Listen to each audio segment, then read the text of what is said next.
अस्सलामुअलैकुम, नमस्कार, आदाब। मैं हूं आपका दोस्त निहाल अख्तर पयामी और आप देखना शुरू कर चुके हैं आपका अपना चैनल, आपका प्यारा चैनल गांव मोहल्ला।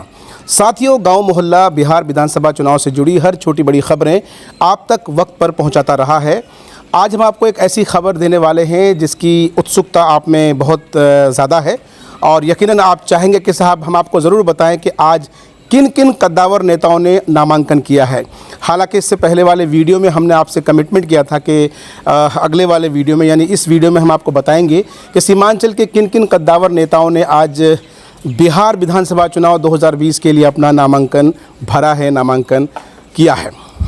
तो आइए शुरुआत करते हैं। सबसे पहले हम आपको बता दें कि मजलिस-ए-इत्तेहादुल मुस्लिमीन के प्रदेश अध्यक्ष अख्तरुल ईमान साहब ने अमोर विधानसभा से आज नामांकन भरा है, नामांकन किया है। जैसे ही नामांकन के लिए गए तो उनके समर्थकों द्वारा ज़बरदस्त तरीके से उनका वेलकम किया गया। देखो देखो कौन आया, शेर आया, शेर आया, इस तरह के जो हिसाब से लोगों के साथ, इस तरह के नारों के साथ कहीं ना कहीं उनका वेलकम किया गया, इस्तकबाल किया गया। आपको बता दें कि अमोर विधानसभा क्षेत्र जहाँ से अख्तरुल ईमान साहब किस्मत आजमा रहे हैं, वहाँ से पहले बीजेपी के विधायक हुआ करते थे, लेकिन अब जदयू की सीट है तो जदयू ने सबा ज़फ़र साहब को वहाँ से उतारा है। तो जदयू के उम्मीदवार के तौर पर सबा ज़फ़र साहब हैं और वहीं 30 साल के विधायक अब्दुल जलील मस्तान साहब मौजूदा विधायक वहाँ के हैं। तो सीधा सीधा जो मुकाबला है अख्तरुल ईमान साहब का इस विधानसभा क्षेत्र में यानी अमोर विधानसभा क्षेत्र में ट्रायंगल है यहाँ पर, यानी त्रिकोणीय मुकाबला होना है। अख्तरुल ईमान साहब हैं, अब्दुल जलील मस्तान साहब हैं और सबा ज़फ़र साहब हैं। AIMIM से अख्तरुल ईमान साहब, जनता दल यूनाइटेड से सबा ज़फ़र साहब और कांग्रेस से, राष्ट्रीय कांग्रेस से अब्दुल जलील मस्तान साहब। तो ये रहा अमोर विधानसभा क्षेत्र के बारे में हमने आपको बताया। आइए अब हम बात करते हैं कोचाधामन विधानसभा क्षेत्र की। आपको बताते चलें कि कोचाधामन से मजलिस-ए-इत्तेहादुल मुस्लिमीन के प्रत्याशी अलहाज इजहार अस्फी ने आज नामांकन किया है और उनके साथ साथ राष्ट्रीय जनता दल यानी गठबंधन के उम्मीदवार शाहिद आलम साहब, जो शाहिद आलम भाटावाला के नाम से यहाँ पर विख्यात हैं, मशहूर हैं, उन्होंने भी आज नामांकन किया है। आपको बताते चलें कि यहाँ पर भी त्रिकोणीय मुकाबला देखने को मिल सकता है और काफ़ी कड़ा मुकाबला यहाँ देखने को मिल सकता है, क्योंकि यहाँ के जो जदयू के जो विधायक रहे हैं वो है मास्टर मुजाहिद आलम साहब, जो अपने काम की वजह से यहाँ पर कुछ लोग उन्हें विकास पुरुष भी कहते हैं तो कुछ लोग उन्हें 4G विधायक के नाम से जाने जाते हैं। वहीं अगर अलहाज इजहार अस्फी की बात की जाए तो निश्चित रूप से बगैर किसी ओहदे पर रहने के बावजूद उन्होंने समाज के लिए, कौम के लिए, मिल्लत के लिए जो खिदमत किया है, निःशुल्क किया है, निस्वार्थ किया है, तो यकीनन कहीं ना कहीं एक तो उनकी अपनी छाप है, उनका अपना ग्राफ है और साथ ही साथ मजलिस-ए-इत्तेहादुल मुस्लिमीन अख्तरुल ईमान और असदुद्दीन ओवैसी के छवि को देखते हुए लोग उन पर एतमाद कर सकते हैं, उनको वोट दे सकते हैं। ठीक उसी तरह से अगर हम गठबंधन के उम्मीदवार शाहिद आलम की बात की जाए, उनकी बात करें तो लंबे अरसे तक मुखिया रहे हैं और अभी जो उनकी बहू है वो ज़िला चेयरमैन है। और सबसे इम्पॉर्टेंट चीज़ ये है कि ज़मीनी है, ज़मीन से जुड़े हुए हैं और मुसलमानों के साथ साथ नॉन मुस्लिम्स में उनकी काफ़ी गिरफ्त है, काफ़ी पकड़ है। तो यहाँ पर भी कोचाधामन विधानसभा क्षेत्र में भी त्रिकोणीय मुकाबला देखने को मिल सकता है। ये तीनों ही जो कैंडिडेट्स हैं ज़बरदस्त हैं, दमदार हैं और तय अवाम को करना है कि भाई अब वो किस आधार पर किन्हें चुनते हैं। तो खैर ये रही कोचाधामन की बात। अब हम बात करते हैं किशनगंज की।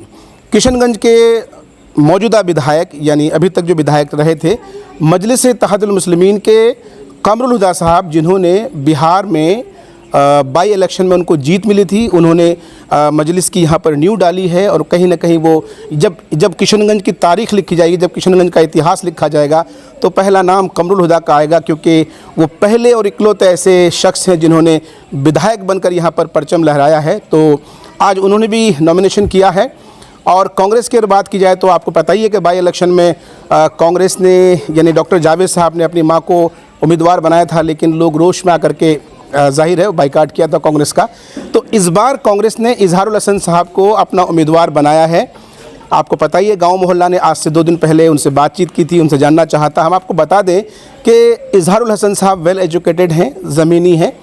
ये अलग बात है कि अब तक के जितने भी चुनाव हैं, तमाम तर चुनाव वो हार गए हैं, लेकिन उनका अपना एक नज़रिया है, उनका एक अपना लॉजिक है। उन्होंने हमें समझाया कि साहब किन किन ओहदों पर रह करके उन्होंने अवामी खिदमत की है और उन्होंने ये भी समझाने की कोशिश की कि साहब किस आधार पर कांग्रेस ने उन्हें अपना उम्मीदवार बनाया है। कमरुल हुदा साहब जो मौजूदा विधायक हम कह सकते हैं मजलिस-ए-इत्तेहादुल मुस्लिमीन, मैं जहाँ तक ज़ाती तौर पर उनको जानता हूँ, बहुत ही अच्छे इंसान हैं, कम बोलते हैं लेकिन जो भी बोलते हैं दमदार बोलते हैं, और कम बोलने के साथ साथ ज़्यादा काम करने पर एतमाद करते हैं, भरोसा रखते हैं। आपको पता है कि जब वो बाई इलेक्शन जीते थे, सबसे पहले गांव मोहल्ला के आपके इस भाई ने, नाचीज़ ने, उनका इंटरव्यू किया था और हमने उनसे पूछा था कि वो कौन से 3 से 4 काम हैं जो आप करना चाहेंगे। हालांकि बाद में, यानी आज से 1 माह पहले जब हमने उनसे पूछा, आपने इलेक्शन के दौरान हमसे कमिटमेंट किया था कि हम ये काम करेंगे, क्या आपने काम किए हैं? तब उन्होंने कहा था कि भाई इलेक्शन जीतने के बाद ही जो है CNRC NPR का मामला आ गया।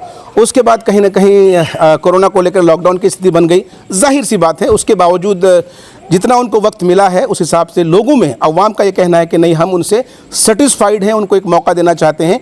तो ये रहा कमरुल हुदा का बायोडाटा। ठीक उसी तरह से अगर हम स्वीटी सिंह की बात करें, स्वीटी सिंह लगातार तीसरी बार, जहाँ तक मेरी जानकारी है, लगातार तीसरी बार बीजेपी ने उन्हीं पर किस्मत आजमाया है। आपको बताते चलें कि स्वीटी सिंह बार बार इलेक्शन हार जाती है और बार बार बीजेपी उन्हीं पर किस्मत आजमा रही है। कहते हैं न कि गिरते हैं शहसवार ही मैदान जंग में, वो तिफल क्या गिरे जो घुटनों के बल चले। हो सकता है कि लगातार हार के बाद एक दिन वो भी आएगा जब उन्हें जीत का मुंह देखने को मिल सकता है। तो ये हमने मुख्तसर में आपको किशनगंज विधानसभा के बारे में बताया। वहीं बहादुरगंज विधानसभा क्षेत्र की बात की जाए तो बहादुरगंज से AIMIM ने अंजार नईमी को अपना उम्मीदवार बनाया है। अंजार नईमी ने आज अपना नामांकन किया है और आप जानते हैं कि बहादुरगंज के विधायक हैं तौसीफ आलम, लंबे अरसे से बहादुरगंज के विधायक हैं, कांग्रेस से आते हैं और कद्दावर नेता हैं, ज़बरदस्त नेता हैं। हालांकि उनके विरोधी कहते हैं कि भाई इस बार उनकी हवा नहीं है, वो जो है साहब इस बार उनको हम लोग मात दे देंगे। लेकिन जब आप ज़मीनी सर्वे करेंगे, आम अवाम के बीच जाएंगे, गरीबों में जाएंगे, तो तौसीफ आलम की गरीबों में ज़बरदस्त पैठ है। वहीं अगर हम अंजार नईमी की बात करें, अंजार नईमी जिनको टिकट मिला है, साफ छवि के हैं, इन पर इनके चरित्र पर किसी तरह का कोई दाग धब्बा नहीं है, पैसे वाले हैं, इसमें कोई दो राय नहीं। जब उनको टिकट मिला था तो गांव मोहल्ला ने उनसे एक सवाल किया था। हमने उनसे पूछा था कि टैलेंट पर पैसा भारी पड़ गया, तो उनका जवाब था क्या पैसा होना गुनाह है? और जाहिर है उन्होंने मेहनत मशक्क़त से पैसा कमाया है। और ये भी सही है कि इलेक्शन लड़ने के लिए, इलेक्शन जीतने के लिए पैसे का होना लाजमी है।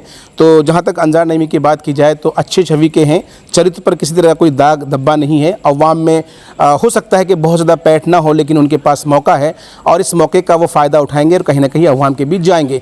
यहाँ पर भी त्रिकोणीय मुकाबला होगा। अब हम बात करते हैं ठाकुरगंज विधानसभा क्षेत्र की।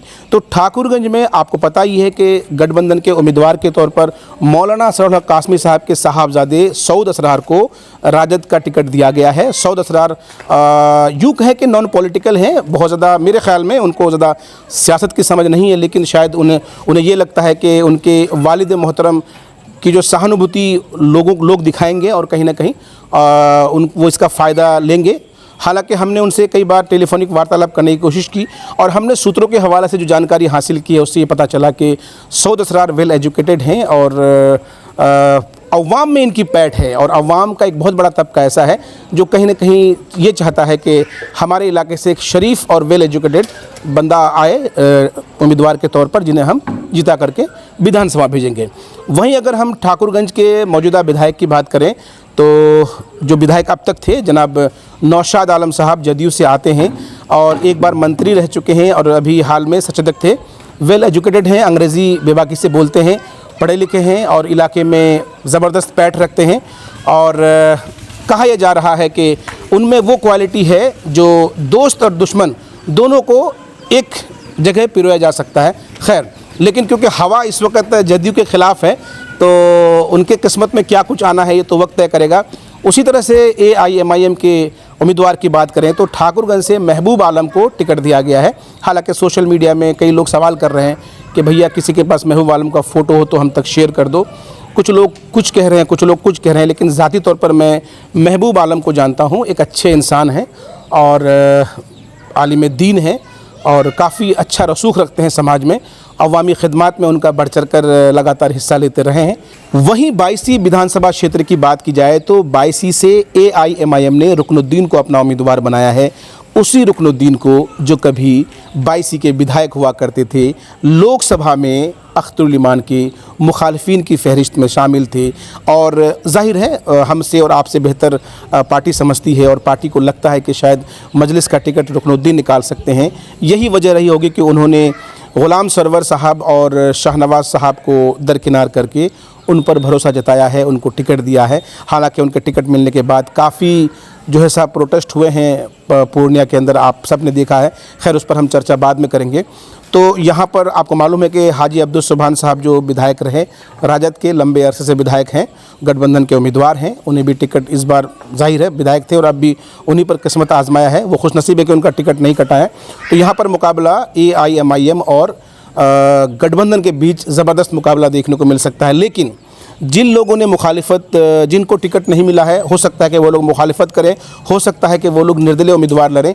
अगर वो निर्दलीय चुनाव लड़ते हैं तो फिर कुछ भी हो सकता है, कहा कुछ नहीं जा सकता है। आखिर में वीडियो ख़त्म करने से पहले हम आपको बता देना चाहते हैं कि आप में से अक्सर लोग पूछते हैं कि साहब जो कि हाट विधानसभा से किन्हें उम्मीदवार बनाया गया है और सालिम चतुर्वेदी साहब, अब्दुल्ला सालिम चतुर्वेदी साहब, क्या उन्हें टिकट मिला है या नहीं। हमने वीडियो अपलोड कर दिया है। शाहनवाज़ साहब के एक जो समर्थक हैं, उनके करीबी हैं, उनसे मिली जानकारी के मुताबिक लगभग शाहनवाज़ साहब यानी मरहूम तस्लीमुद्दीन साहब के साहबजादे जो कि विधानसभा के विधायक बाई इलेक्शन में बने थे, लेकिन RJD ने टिकट काट कर उनके बड़े भाई सरफराज को टिकट दिया है। तो हो सकता है कि आज रात तक जो है उनके नाम का घोषणा हो जाए।